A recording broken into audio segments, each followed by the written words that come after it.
Ja otse siit päikselisest liiguvast stuudiost, altlahtisest Porschest või Zaporožetsist. Täna iseseisva ja õnneliku elu lihtne harjutus. Vaata, tahaks ju olla, sina, mina, oleme ausad, eks. Me tahame armastada kõike, olla õndsuses, ekstaasis, spontaanses heas tundes kogu aeg. Ja huvitav, et see nagu kellegile jätkub seda ja kellegile jätku ja vahest ka muutub. Algus on nagu vau, ja siis keegi, kellegi on okei, aga pärast võib-olla ma ei tea, mingi jama. Ja siis selleks on siis selline visualiseerimine või sellised harjutused, mis on kunstlikud, mis võib-olla on lapsikud, aga ühtepidi me näitame siis kõige kõrgemal, et me nagu üritame midagi teha, et olla armastav ja loomulik algne puhas hing.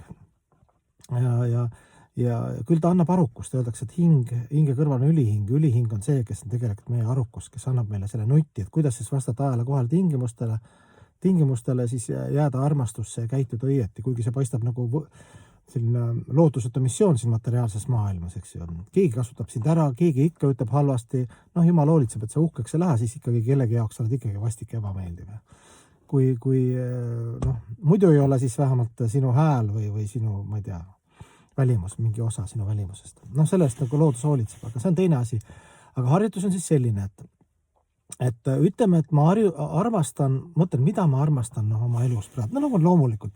Äkki see on minu kiisu. Võtame, et minu väike muidu kiisu nii armas, eks ju. Loomulik emotsioon, ma ei pea üldse pingutama, eks, et mul on armas kiisu, eks ju. Nii nunnu. Ja nüüd hakkad laiendama seda. Et see tunne, minu armas kiisu, kallis, eks ju. Nüüd see sama tunne visualiseerida, laiendad seda, ma ei tea, naabrid, töökaaslased, lõpuks kogu maailma peale niimoodi visualiseerida, aga see tunne on sul meeles, see on sul olemas, eks ju, algselt, kellegi suhtes, see kiisu suhtes, või on siis näiteks Jumala suhtes, mõni ütleb, et see materiaalne maailm, et see on kõik inimesed on sellised ekspluateerijad, madalate omadustega katkised hullud, et Jumal on ilus, puhas, algne, eks ju, või siis mõni Jumala esindaja. Ja siis mõtled selle tunde niimoodi, see emotsioon, tunne, eks ju, ja sa saad aru, et Jumal on fantastiline, aga Jumala kõik osakesed, kogu loome tegelikult on samamoodi fantastilised.